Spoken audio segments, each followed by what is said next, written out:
En esta mañana, hermanos, para iniciar, yo quiero que me acompañen, por favor, al libro de Apocalipsis.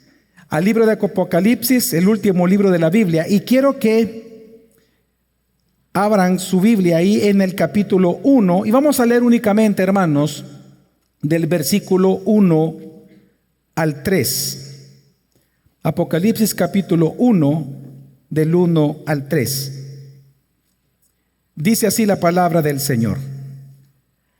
La revelación de Jesucristo que Dios le dio para mostrar a sus siervos las cosas que deben suceder pronto.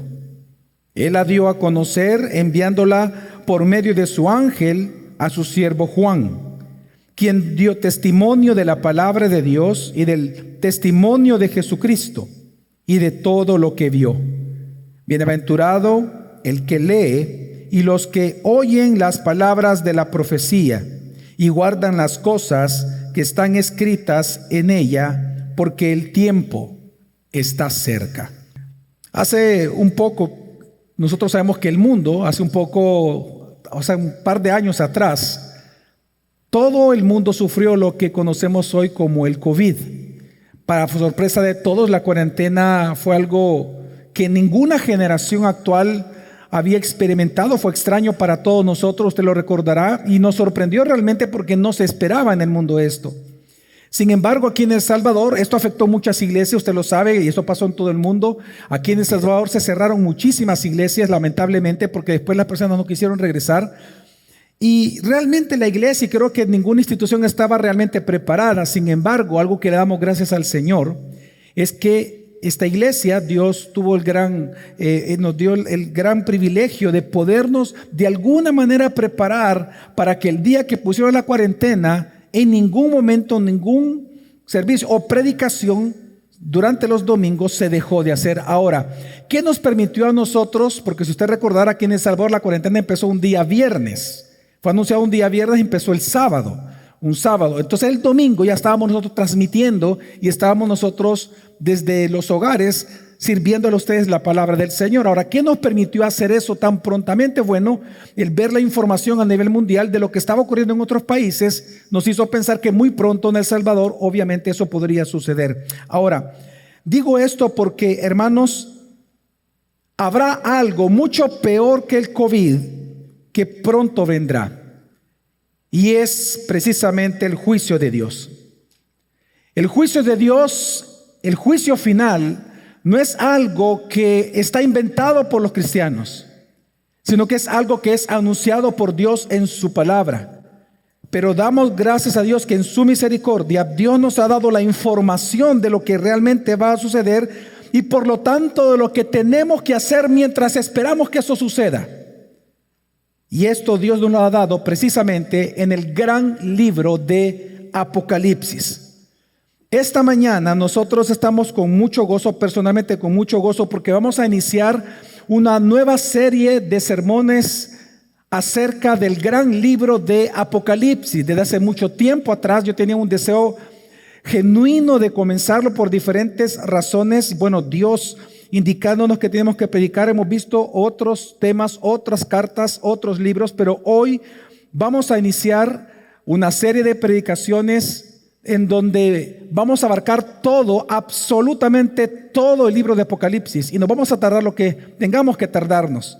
De hecho, creo que van a ser quizás probablemente un año en que vamos a estar en Apocalipsis, analizando, estudiándolo, y estoy con mucho gozo porque sé que el libro de Apocalipsis es un libro que lamentablemente dentro de la iglesia, dentro de su historia ha sido polémico. No porque el libro sea polémico, sino que porque la mala interpretación y el mal abordaje a este libro, en cierta razón, algunas veces por ignorancia del género, otras veces es simplemente por cuestiones religiosas, lamentablemente se ha hecho una tan mala interpretación del libro que incluso cristianos, por alguna razón, hasta tienen miedo de leer Apocalipsis. Pero realmente es un libro espectacular. No sé si usted se ha dado cuenta, pero una de las alabanzas que cantamos es basado precisamente en Apocalipsis. Si hay un libro en el cual se han basado muchísimos de los himnos que en la historia de la iglesia se cantan actualmente, es precisamente Apocalipsis. Y hoy vamos a iniciar con esta serie, a la cual le hemos titulado El rugido del león y la victoria del cordero. Y el objetivo de esta serie entonces va a ser poder nosotros encontrar consuelo y esperanza en el apocalipsis de Jesucristo, en la revelación de Jesucristo. Ahora, quiero aclararles, hermanos, que hoy, esta mañana, no voy a iniciar esta serie con un sermón expositivo como tal, sino que lo que realmente quiero hacer, como solemos hacer al inicio de casi todas las series, es hacer un resumen de este tremendo libro. Y yo creo que es muy importante hacer esto porque si nosotros queremos entender los pasajes que vamos a ir estudiando, tenemos que entender de qué trata todo el libro. Tenemos que entender el contexto más amplio de todo esto para poder comprender el flujo de pensamiento que tiene Juan, la estructura precisamente que sigue el libro y los puntos principales. Así que hoy, en esta mañana, yo tengo un objetivo en este sermón o estudio, como usted quiera llamarle, un objetivo muy claro en el tiempo que me resta, y es poderte convencer que porque estamos en los últimos tiempos, guardemos el apocalipsis del Cristo victorioso.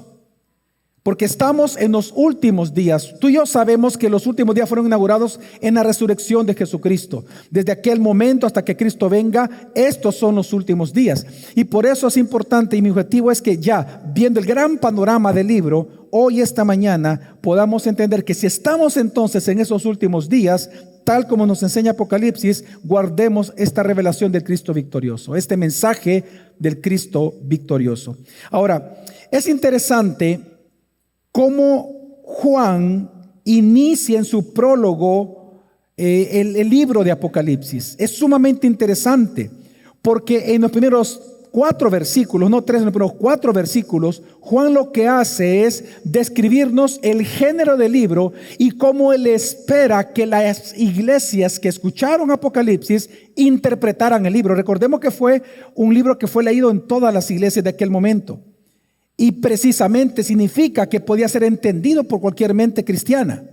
Así que Juan, desde un inicio, él establece cómo debe de ser interpretado el libro. Y es muchas veces, no entendiendo este punto, que comenzamos nosotros a sacar de contexto muchas de las cosas o a inventar muchas alegorías que han terminado por enfermar y afectar la iglesia a lo largo de los siglos.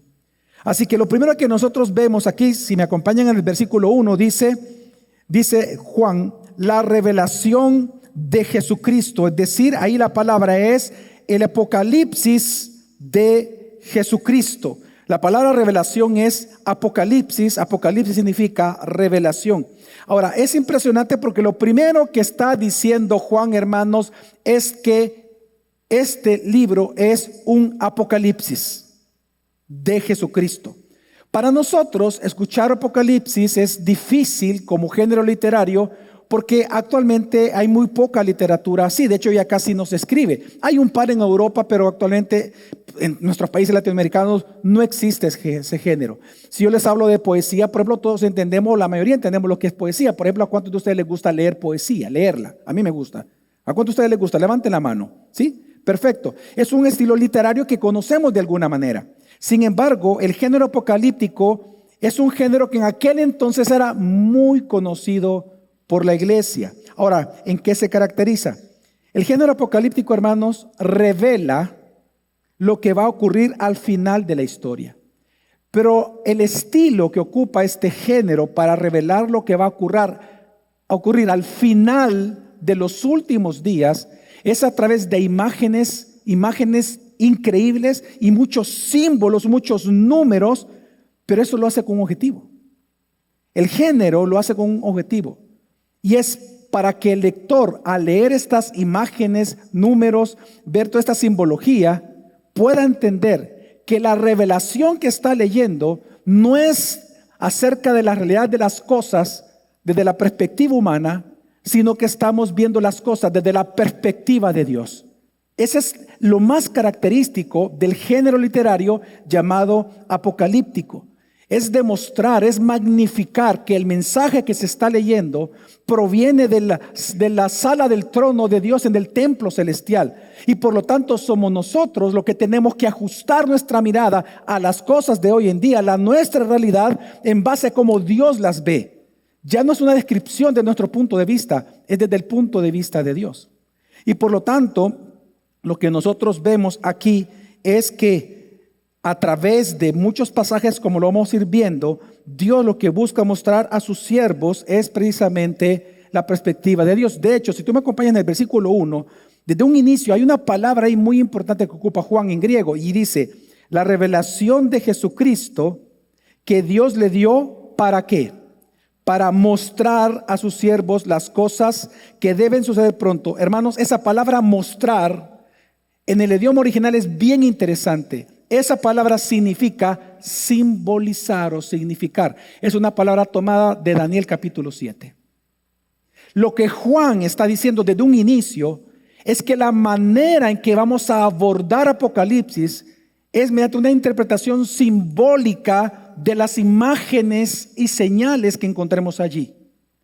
Él mismo está diciéndole, indicándole a la iglesia que Dios ha dado este Apocalipsis en forma de símbolos. Lo ha significado para sus siervos. Y esto es importante porque es parte del género. Así que, ¿qué significa esto? Que para poder entender, hermanos, Apocalipsis, tenemos que extraer del Antiguo Testamento el significado de todos estos símbolos que vamos a ver a lo largo de este año en los sermones. De hecho, para que tengas una idea de lo importante que es irnos al Antiguo Testamento para interpretar Apocalipsis, Apocalipsis tiene alrededor de 404 versículos. 404. En estos 404 hay más de 500 alusiones al Antiguo Testamento. Por lo tanto, si nosotros queremos entender Apocalipsis, tenemos que entender el Antiguo Testamento. Y Juan nos está indicando que tenemos que ir allá precisamente para entenderlo. Ahora, pero lo que hace interesante a este libro es que su género no solo es apocalíptico, sino que hay un segundo género que establece Juan que él va a escribir. Mira lo que dice el versículo 3. Bienaventurado el que lee y los que oyen las palabras de la profecía. En segundo lugar, hermanos, este libro también se define como una profecía. Ahora, el género profético es diferente al apocalíptico. El género profético es de una naturaleza pastoral. El género profético es donde Dios anuncia a través de sus profetas juicios y promesas. No olvides eso, juicios y promesas a través de sus profetas a su pueblo para hacer dos llamados. Para que ellos regresen a Dios y se comprometan con Dios y su palabra una vez más, y para que se alejen de la tentación de transigir la verdad y los principios a la cultura del momento. Es lo que hace el género profético. El género profético es de naturaleza pastoral, donde Dios a través de juicios y promesas que anuncia mucho por los profetas, lo que busca es su pueblo regrese a Él y se aleje de aquello que la cultura de su momento lo está tentando a hacer. De hecho, la diferencia, y esto espero que lo pueda apuntar o recordar, la diferencia en la práctica, en la lectura de Apocalipsis, entre el género literario apocalíptico y el profético, hermanos, la diferencia va a ser, es que además de los símbolos, números, imágenes, es que Apocalipsis habla del final de los últimos días. Mientras que el género profético habla de lo que sucede en los últimos días antes del final de los últimos días. ¿Me di a entender? Una vez más, apocalíptico se enfoca ¿en qué? En el final de los últimos días. Ya estamos en los últimos días, en el final. Mientras que el profético se enfoca en los eventos que tienen que ocurrir en estos últimos días para llegar a tal final. Esa es la gran diferencia que vamos a ir encontrando nosotros en este tremendo libro. Ahora, pero no solo eso.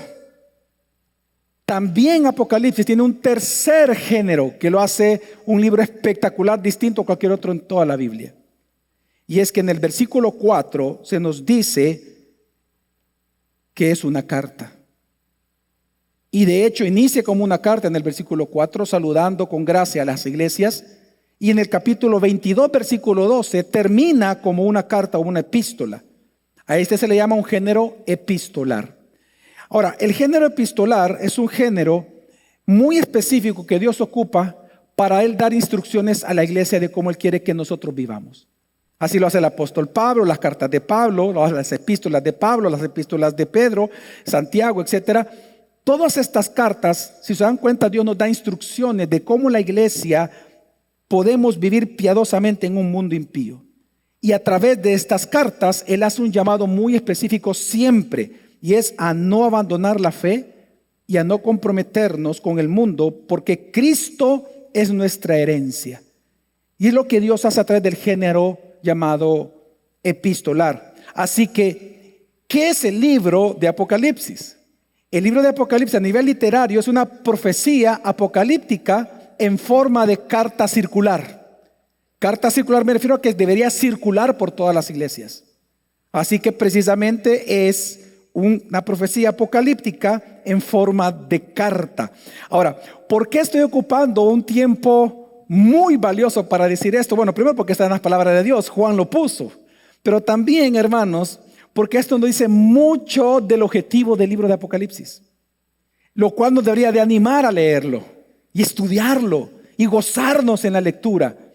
Bueno, el objetivo es que fue escrito para consolar a la iglesia como el ejército de Cristo en su lucha contra el mal.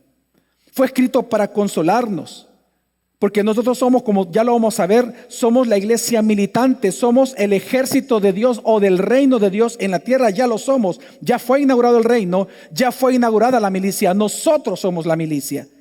Pero Dios escribe esta carta para consolar a sus soldados en su lucha constante contra el mal. Pero en segundo lugar, escribió esta carta para darnos esperanza de que por cuanto Cristo vive y reina y ha triunfado sobre el mal en la cruz, pronto vendrá sobre su iglesia ejecutando su venganza final sobre nuestros enemigos.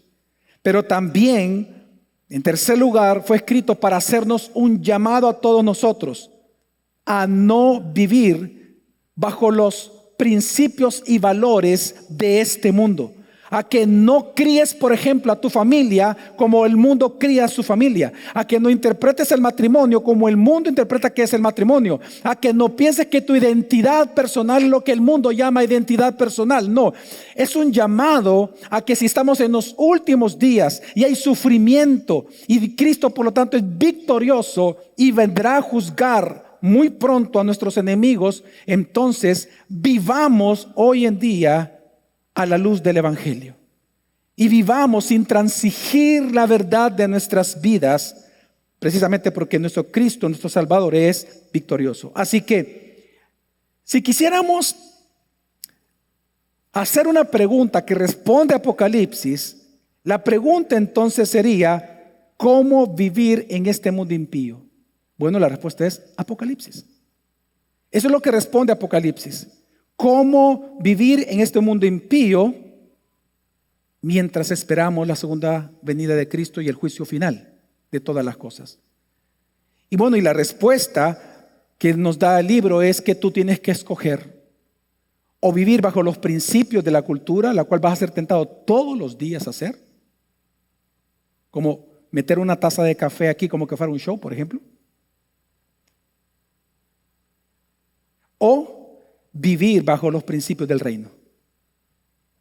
Así que el Apocalipsis lo que hace es ponernos bajo esta pregunta: ¿cómo tú vas a vivir en un mundo impío? ¿Bajo la perspectiva de Dios, Apocalipsis de Dios, cómo Él ve todas las cosas? ¿O bajo la perspectiva del mundo? Así que, hermanos, el tema realmente de nosotros que encontramos aquí en Apocalipsis es la victoria de Cristo y de su iglesia sobre el mundo y sobre Satanás. Ese es el gran tema de Apocalipsis. Así que obviamente esto se va a ver más claramente en la narrativa de todo el libro. Y aquí yo le pido que tome su Biblia, porque vamos a ver a partir de este momento, quiero ir contándoles página por página hasta el final de Apocalipsis todo lo que vamos a encontrar allí. ¿Ok? Vamos a hacer una narrativa de esto. Quiero contarles mediante algunos pasajes de qué trata entonces, qué vamos a encontrar en Apocalipsis. En la primera parte del libro la encontramos del capítulo 1, versículo 4, hasta el final del capítulo 3. Del 1 al 3, como capítulos, lo que vemos, hermanos, es el mensaje a las 7 iglesias. Prácticamente, hermanos, el apóstol Juan, exiliado en la isla de Patmos, él recibe una visión gloriosa acerca de Jesucristo resucitado y exaltado, pero lo ve caminando en medio de 7 candeleros de oro. El propio Señor, como en su momento en su predicación de este pasaje lo vamos a ver, Él revela que estos candeleros simbolizan las 7 iglesias de Asia Menor, una de las grandes provincias que tenía el Imperio Romano, pero en un sentido más amplio, como lo vamos a ver también, representa la iglesia universal a lo largo de todas las épocas. Es decir, que tú y yo, o nosotros como iglesia, gracia sobre gracia, estamos incluidos en un contexto amplio en el mensaje de Dios que Él trae para su iglesia. Pero lo que vemos nosotros en estos capítulos es que Cristo dirige palabras de exhortación y de advertencia a su pueblo. Él ve las obras de ellos, de las iglesias, sus luchas, sus fidelidades y sus caídas. Él menciona que Él ve que algunas están bajo persecución, otras han caído en la tibieza, otros han caído en mundanalidad y otros han caído en corrupción doctrinal. Entonces, lo que hace Jesús a estos candeleros, a estas iglesias, les advierte que las cosas no van a mejorar, sino que Él les advierte que ellos deben de decidir entre transigir la verdad y vivir conforme al mundo o vivir en fidelidad bajo la perspectiva de Dios, aunque eso les costara la vida. De hecho, Jesús entonces a cada una de las iglesias les hace un llamado a ser vencedores de este mundo por medio de la fidelidad a Cristo. Y para animarlos entonces les va a prometer recompensar a todos los que sean fieles hasta el final de sus días. Así que en esta primera sección de Apocalipsis es bien importante porque como una gran narrativa que es Apocalipsis, se establece el conflicto del libro.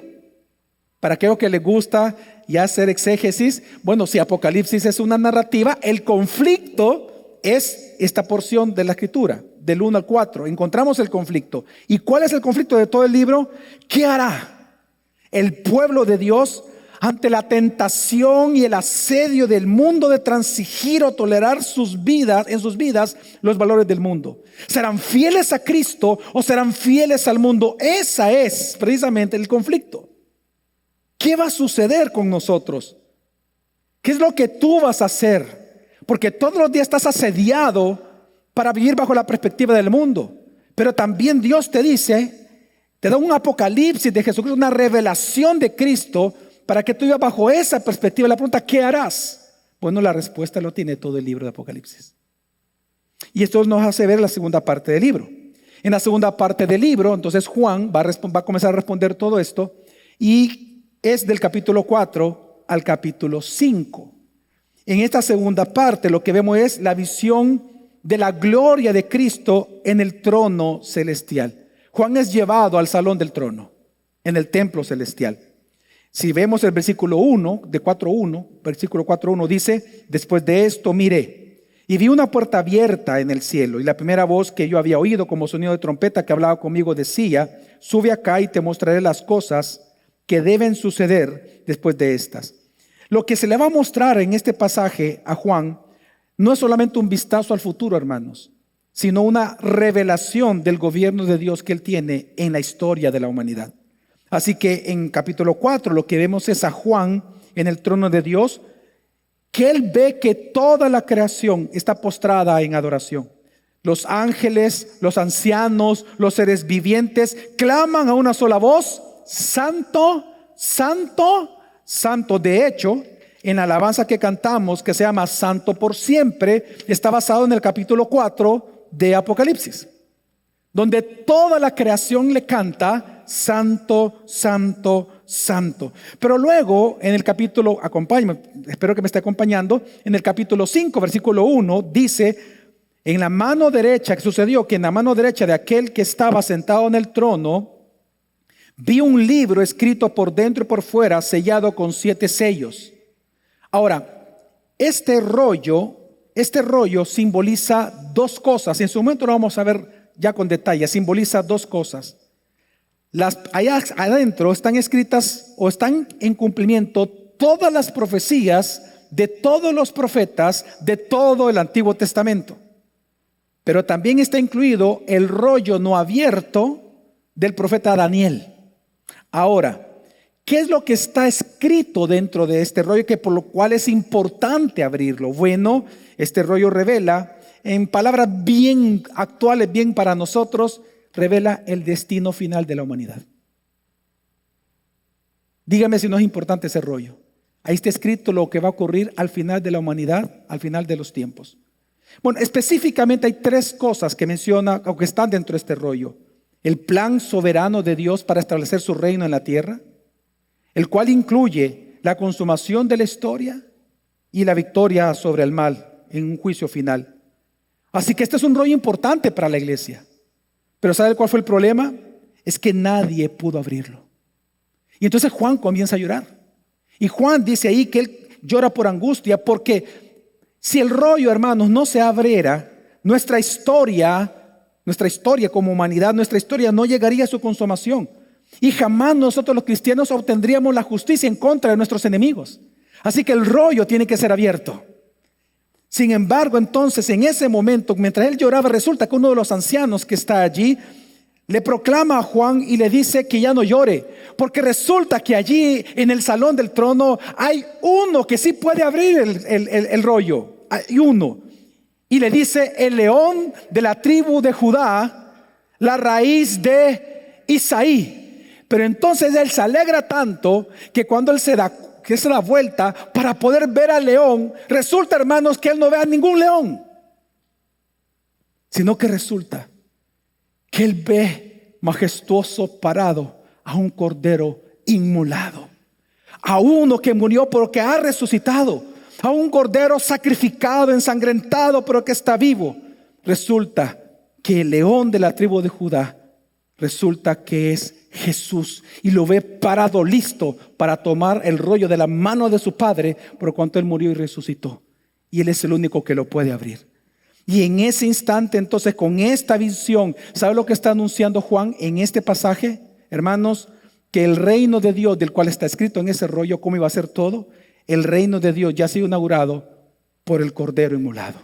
Ha sido inaugurado, no ha sido consumado, porque para eso lo abre, para darnos a entender cómo va a ser la consumación, pero ha sido inaugurado. Así que en esta sección se termina, por lo tanto, toda la creación una vez más adorando al que está sentado en el trono y al cordero.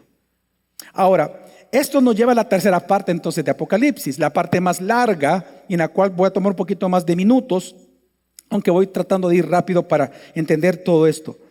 Pero entonces, del capítulo 6 hasta el capítulo 16, vamos a ver lo que al abrir el rollo sucede.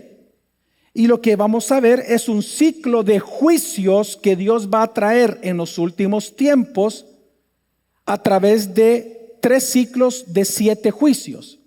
Va a hablar precisamente de los 7 sellos, va a hablar luego de las 7 trompetas y luego hablar de las 7 copas. Esto es lo que normalmente a la gente le da miedo leer, pero son juicios de Dios en estos últimos días que ya estamos viendo que están sucediendo. Porque lo que vamos a ver aquí, hermanos, es lo siguiente. Mire, esto es importante entenderlo, espero que yo me pueda dar a entender bien.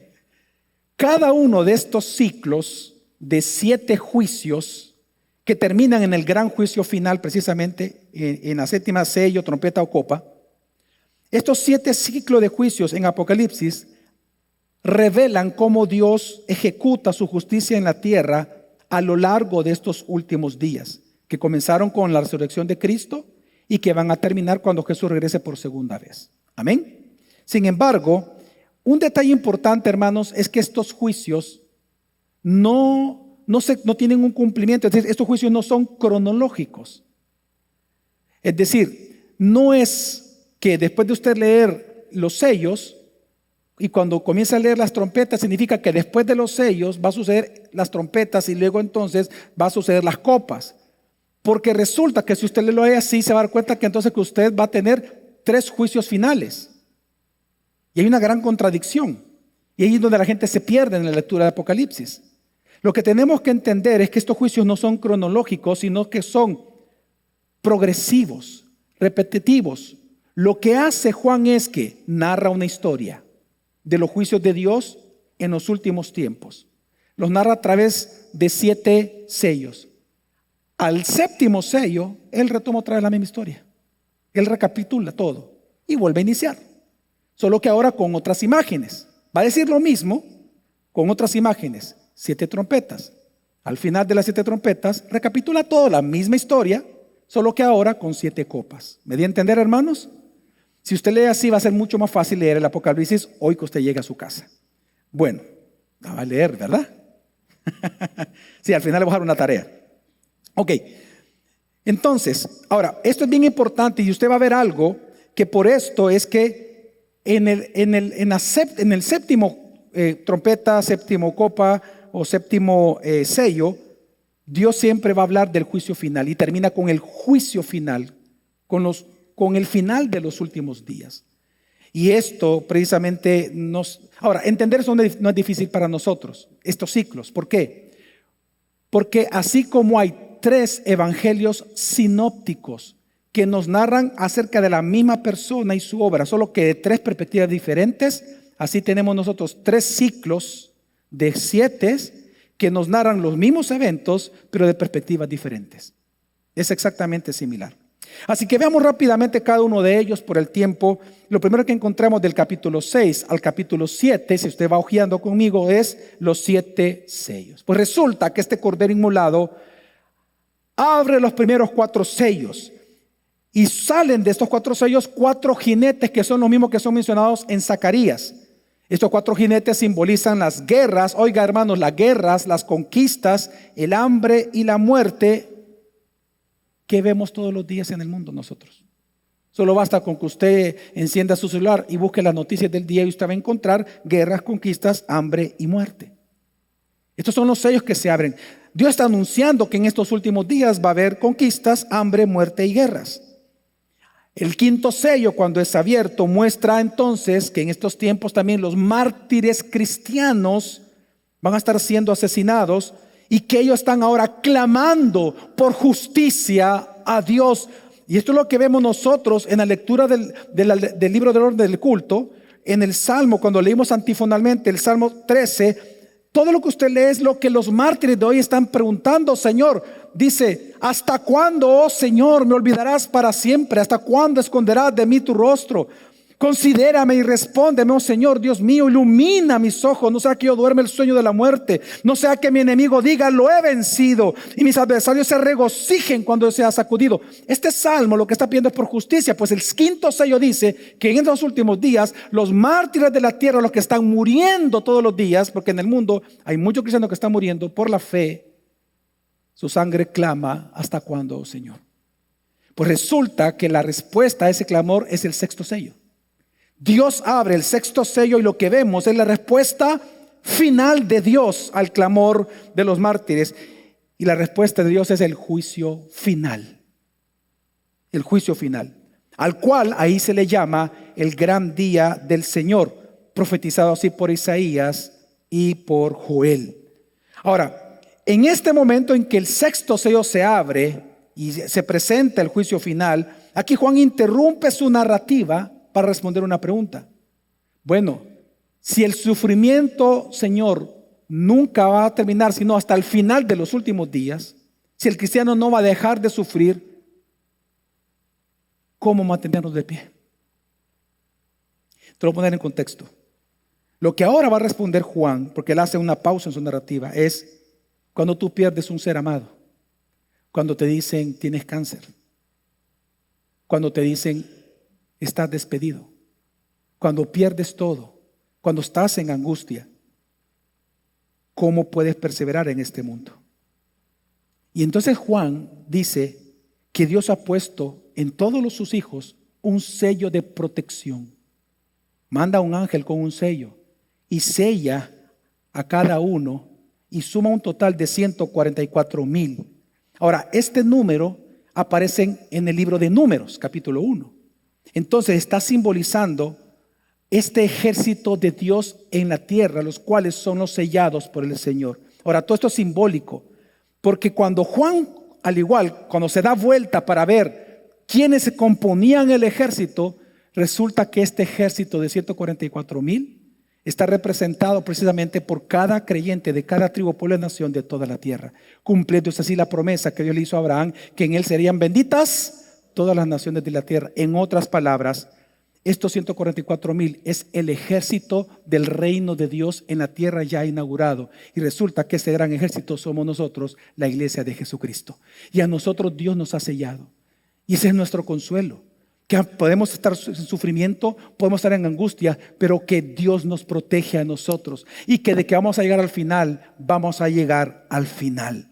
Así que los victoriosos en estas pruebas que vemos en estos juicios, los victoriosos en estas pruebas será la iglesia militante, la cual está llamada, cada uno de nosotros, a conquistar los enemigos, no con armas de guerra, sino proclamándoles el evangelio. Y es en eso que entonces llega al séptimo sello. Resulta que el séptimo sello lo rompe, y del séptimo sello, ¿sabe qué salen? Las 7 trompetas. Vamos a las 7 trompetas. Esto está del 8 al 11. Ahora lo que hace Juan, hermanos, es esta historia que acabo de contar, él la va a volver a contar. O sea, ya no se expolió.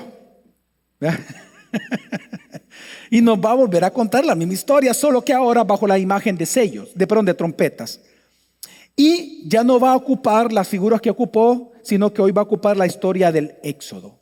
En las primeras 5 trompetas, en el capítulo 8, 9, usted se da cuenta, en las primeras 5 trompetas se reproducen las plagas de Egipto, las cuales son enviadas a este mundo para arrepentimiento. Entonces, esto es lo que ya está ocurriendo en el mundo. La 6ª trompeta libera los 4 jinetes que él menciona en los sellos. Pero resulta que él llega a decir que el mundo no se arrepiente. Ahora, esto es normal. Si él ocupa la figura del Éxodo, hermanos, ¿Faraón se arrepintió con las plagas o su corazón se endureció? Obvio, lo que está diciendo Juan es que aunque estén pasando muchas cosas en el mundo, los impíos, en lugar de arrepentirse, más se van a endurecer con Dios. Ahora, en esta tremenda historia, y otra vez en el 6º, ahora ya no sello, sino 6ª trompeta, Juan hace otra pausa. Y ahora hace una pausa porque resulta que en el capítulo 10, si me acompaña, el ángel dice, hay un ángel que le trae un librito abierto. Y similar a Ezequiel, este ángel por orden del Señor le dice que lo debe de comer, que le va a ser amargo para su estómago, pero dulce a su paladar. Y que este librito, lo que está ahí contenido, lo debe de profetizar a todas las naciones. Ahora, ¿qué es lo que él debe de profetizar? Bueno, una vez más, similar a la iglesia militante de lo anterior. Bueno, él tiene que proclamar que Dios promete proteger a su iglesia de la persecución. Y luego él profetiza que Dios ha levantado 2 testigos. Estos 2 testigos, algunos lo interpretan equivocadamente como que van a ser 2 testigos que van a venir, pero ahí mismo se le llama candeleros. Y sabemos que el candelero en todo Apocalipsis representa a la iglesia. Entonces Dios elige 2 testigos o candeleros que representan a la comunidad de creyentes que proclaman entonces el evangelio. Pero en ese entonces, en ese momento en que Juan le dice a la iglesia, profetiza, es decir, predica el evangelio al mundo, resulta que surge una bestia. Y esta bestia los mata. Pero entonces Dios viene y los resucita y ellos comienzan a profetizar y muchos se convierten. Entonces, en esta pausa o interludio que hace Juan, ¿cuál es el mensaje? Una vez más es el mismo. Que nosotros, la iglesia de Cristo, vencemos a las naciones bestiales por medio de proclamarles el evangelio. Porque somos la iglesia militante, no con armas de guerra, es por el evangelio. Ahora, entonces, en ese momento suena la última trompeta y ahí viene, una vez más, el juicio final, en donde dice la Escritura que todas las naciones son sacudidas. Ahora, pero ahí Juan hace otra pausa. Y en esta pausa, ahora va a narrar 3 visiones acerca del conflicto que está detrás de la historia humana. ¿Por qué sufrimos tanto? Lo va a explicar ahora. Y esto lo vemos en el capítulo 12. La primera señal revela que el motivo, hermanos, de la batalla cósmica a la que la iglesia siempre ha enfrentado es precisamente Satanás. Y él lo va a representar como un dragón. Y él va a llegar a decir que él nos odia con el mismo odio de Cristo, pero que la manera en que nosotros lo vencemos a Satanás todos los días, dice Apocalipsis 12:11, acompáñenme en la lectura, dice: ellos lo vencieron a este gran dragón por medio de la sangre del Cordero y por la palabra del testimonio de ellos, decir el Evangelio, y no amaron sus vidas, llegando hasta sufrir la muerte. Hermanos, una vez más Juan habla del mismo mensaje que él va a repetir en todo Apocalipsis: que Cristo está victorioso, somos la iglesia victoriosa, al enemigo lo vencemos, no con armas, no con golpes, no con escupidas, no con cachetadas, no gritando con reprensiones, sino proclamándose el Evangelio, mientras esperamos el segundo regreso de Cristo. La segunda visión, ahí mismo, capítulo 13, va a contar la misma historia del capítulo 12, solo que con otra imagen. Ya tomadas, son bestias tomadas de Daniel. Resulta, en el capítulo 13, él muestra dos bestias. La primera es el poder militar de las naciones, y la segunda representa el control económico y la falsa religión. Ambas bestias atacan a la iglesia porque quieren matar a los cristianos. Pero resulta que así como Dios sella a su pueblo para protegerlo, resulta que esta bestia sella a los suyos con el número 666 en sus frentes y en su mano. Por favor, no voy a pensar que es un chip, como algunos piensan ahora, ¿verdad? Vamos a explicar en su momento que es una referencia increíble al Antiguo Testamento y es fácil entender qué simboliza ese número en su momento. Pero luego enseña entonces Juan que así como Babilonia era la bestia en el tiempo de Daniel, Roma era la bestia en el tiempo de Juan. Para nosotros hoy las naciones de nuestros contextos son las bestias a las que tenemos que enfrentar. No sé si me debo entender con eso.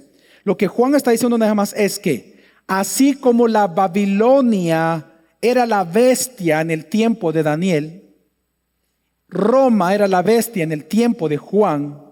Para nosotros, nuestro contexto económico, político, social, educativo, es la bestia que enfrentamos, a la cual se vence no con armas, sino con el Evangelio de Cristo. Entonces luego, en el capítulo 4, por eso habla del Rey victorioso, que es el Cordero y su iglesia, los cuales le cantan a Jesús. Y todos comienzan entonces a profetizarle a Babilonia, a los de Babilonia, que salgan de ella porque pronto va a ser destruida. Luego hay un tercer juicio que él ahora va a traer, el juicio final, una tercera visión, simbolizada por dos cosechas. Una cosecha buena, que es la cosecha de los granos, que representa a los creyentes, y luego la cosecha del vino, en donde los pisotea eternamente en castigo eterno, ¿verdad? Y la iglesia entonces irrumpe en alabanza a Dios porque por fin ve que Dios está juzgando a nuestros enemigos. Ahora sí, Juan retoma la historia de las copas, la secuencia de los juicios llamados las 7 copas. Vámonos al capítulo 15 y capítulo 16. Una vez más, entonces, hermanos, como ya lo repetí, Juan viene y vuelve a iniciar la misma historia con las copas. Repite toda la historia que acabamos de ver una vez más. De la copa 1 a la copa 5, él va a narrar los juicios repitiendo las plagas del Éxodo para que se arrepientan. Pero él va a demostrar que las naciones, como lo vemos al día de hoy, no se arrepienten. Luego en la sexta copa dice que el gran dragón del capítulo 12, la bestia, capítulo 13, el falso profeta, resulta que van a reunir a todas las naciones para que enfrenten a Cristo, le hagan guerra en un lugar llamado Armagedón. Obviamente esto es un gran símbolo tomado de Ezequiel, en los tiempos de Ezequiel, en donde Dios va a vencer a sus enemigos en esta guerra que la bestia, el dragón y el falso profeta le harán a Jesucristo. Ahí está hablando del juicio final, el final de los últimos días. Ahora, luego entonces, aquí terminan los ciclos de 7 y luego de esto entonces hablará ahora de cómo será el juicio final de Babilonia y de la bestia, que todavía no lo ha hablado Juan. Así que hoy va a hablar y esta es la siguiente sección de Apocalipsis, capítulos 17 al 19. Aquí lo que él va a narrarnos es cómo, a través de una visión apocalíptica, cómo Dios va a vengarnos a nosotros de Babilonia y la bestia. Bueno, en la primera visión el ángel le muestra a una mujer hermosa, borracha con la sangre de los mártires y de toda gente inocente. Una mujer borracha, hermosa, borracha de sangre de los mártires, cabalgando en una bestia. Esta imagen representa a todas las naciones y los sistemas que a lo largo de la historia de la humanidad han seducido a los hombres con su poder político, económico, militar y falsa espiritualidad. Resulta que a esta mujer se le llama la Babilonia y se le llama la ramera. Ellos se reúnen, ya los miembros, es decir, las personas, se reúnen para que con su poder económico, militar y religioso pelear contra el Cordero, igual que las últimas copas. Pero en esta visión Dios dice algo espectacular en el capítulo 17, versículo 14, lo voy a leer y dice, hablando de nosotros la iglesia, los que vamos a recibir este ataque de la gran Babilonia, dice, ellos pelearán contra el Cordero, pero el Cordero los vencerá, porque Él es Señor de señores y Rey de reyes, y los que están con Él son llamados, escogidos y fieles. Es decir, que aunque el mundo le haga frente a Cristo, Cristo siempre será el Rey victorioso. Amén. Pero entonces la pregunta es, ¿cómo Dios los vencerá en el día del juicio final? Entonces ahora Juan va a responder con dos visiones. Capítulo 19, parte B. Juan retoma aquí, hermanos, lo que él ya mencionó en la sexta copa acerca del Armagedón. Y aquí explica lo que va a ser el Armagedón. Y dice que él ve a Jesús viniendo, cabalgando sobre su caballo blanco, viniendo a conquistar las naciones, no por medio de guerra, de armas de guerra, sino por medio de su palabra que sale de su boca. Ahí toma una vez más la visión de la cosecha que ya les hablé, en donde él mismo dice que Jesús va a aplastar como que fueran uvas a sus enemigos en su lagar. Y todos en ese momento, la bestia, los reyes de la tierra, sus ejércitos, el falso profeta, serán lanzados al lago de fuego eterno. Así que esto es importante. ¿Por qué? Significa que Armagedón, para aquellos que les gusta leer de estas historias fantasiosas acerca de Apocalipsis, Armagedón no será un baño de sangre. Armagedón será un baño de justicia eterna para los infieles y de misericordia para los fieles. Armagedón es la victoria de Cristo sobre todos sus enemigos, por medio de la palabra. Ahora, luego en el capítulo 20, Juan establece otra visión, la visión de los mártires asesinados por Babilonia, lo que ahí mismo le llama el milenio. Estos reinan con Jesús por 1000 años y luego es soltado Satanás en un último intento precisamente de rebelión contra Dios, pero Dios lo va a vencer enviándolos a todos al lago de fuego. Así que ahora en este punto, el dragón, Babilonia y los que decidieron seguirla son enviados al lago de fuego eterno, donde ya se encuentra precisamente el falso profeta, la bestia y los reyes. Así que lo que está anunciando Juan es que cuando Cristo haga todos estos juicios, hermanos, ninguno de ellos volverá a corromper la creación de Dios. Y luego de esto se nos narra entonces la muerte, el pecado y el mismo infierno serán lanzados al lago del fuego eterno. ¿Y qué sucede allí? Bueno, el final de la historia, lo que sería el escenario final de esta gran narrativa, capítulo 21-22, la nueva creación y la iglesia gloriosa. Hermanos, aquí al final lo que vemos es que Juan ve en el capítulo 21 la nueva creación como una novia. Ahí es la nueva creación, no la iglesia, la nueva creación aquí. En este texto, Juan ve la nueva creación como una novia que ha venido a reunirse para siempre con Dios y con la iglesia verdadera.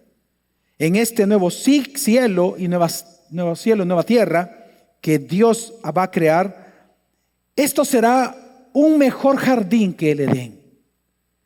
Y digo que va a ser un mejor jardín porque aquí todas las naciones vivirán glorificando y honrando al Dios verdadero. Aquí, hermanos, ya no habrá templo, dice Juan. porque precisamente la presencia de Dios y el Cordero llenará toda la ciudad. Él será nuestro templo. Todos los creyentes de todas las épocas, nuestros familiares que ya murieron, todos aquellos cristianos, todos de todas las épocas, reinaremos a imagen de Dios. Aquí la iglesia será perfecta. Ya no habrá pecado, ya no habrá dolor, ya no habrá llanto. Y dice que se nos dará a nosotros un futuro. Y vendrá una nueva realidad que aunque no conozcamos porque no se nos dice, sabemos porque conocemos a nuestro Dios por su palabra, que será algo hermoso para nosotros para siempre, eternamente. Ahora, la gran pregunta entonces es, si este es el final que nos espera, si este es el final de la revelación de Jesucristo, del apocalipsis de Jesucristo, ¿cómo vivir mientras tanto en este mundo? Y aquí le pido que dice Apocalipsis 22, parte del final del libro, capítulo 22, versículos 7 y 11, dice: por tanto, yo vengo pronto.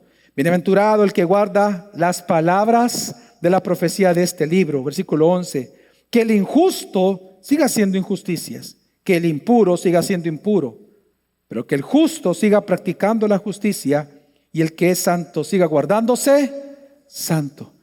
Si este es el final de la historia, ¿cómo tenemos que vivir? Guardando la palabra de Dios. Ahora, ¿qué aprendemos nosotros, hermanos, de conocer el final de la historia de redención?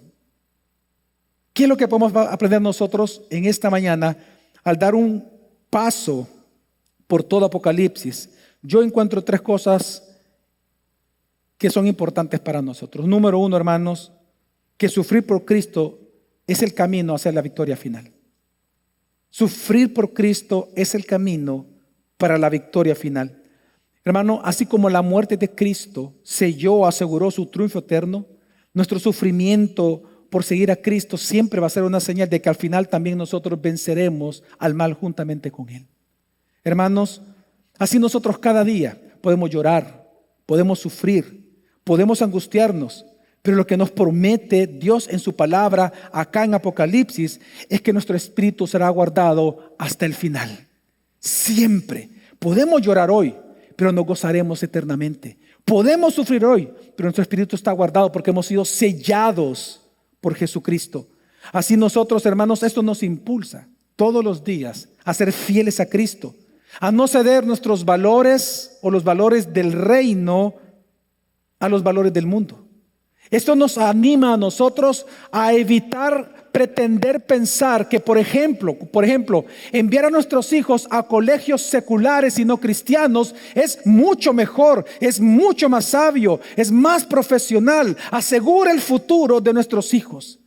Tú no puedes pretender pensar que vas a crear a tus hijos con los principios de la cultura mundana.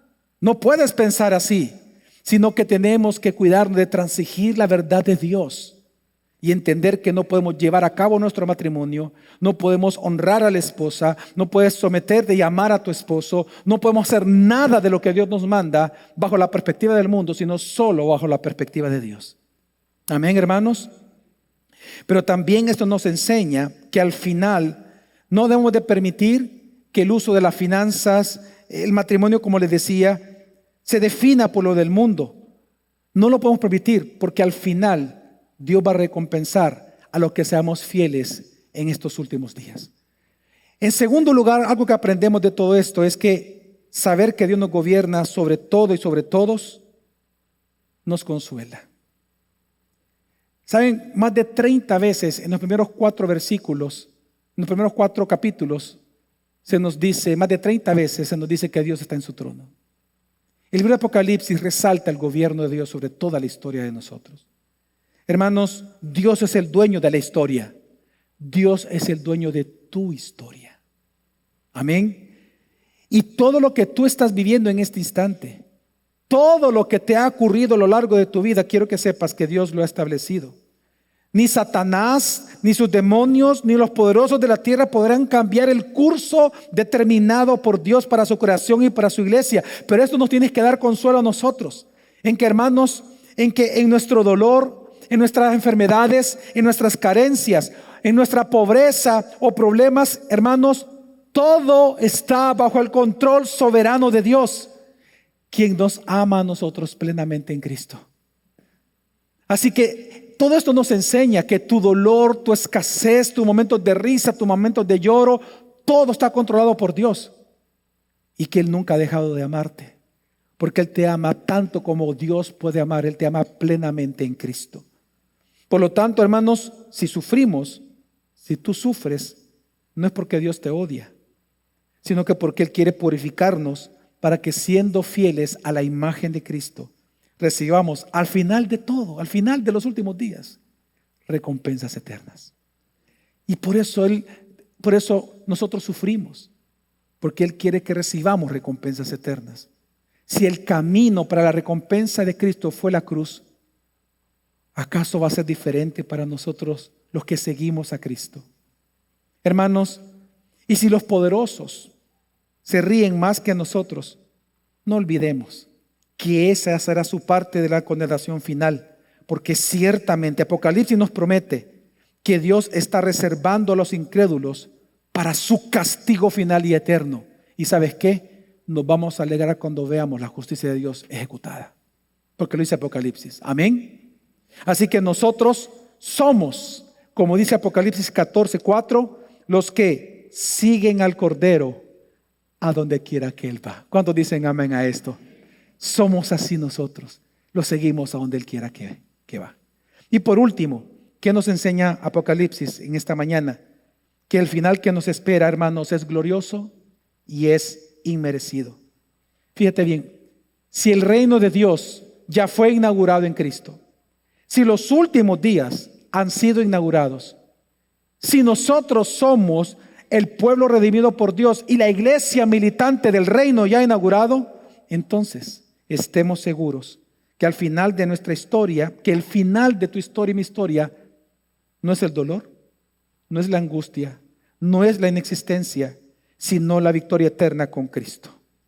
Y por todo esto, hermanos, esta mañana mi oración por ti es que cada día de nuestro caminar nos consolemos en este apocalipsis de Jesucristo, en esta revelación de Jesucristo, en la esperanza, hermanos, de que pronto el león de la tribu de Judá dará su último rugido por nosotros, en la esperanza de que el Cordero inmolado consumará su victoria por nosotros, porque así está escrito. A Dios sea la gloria por los siglos de los siglos. Amén. Vamos a orar.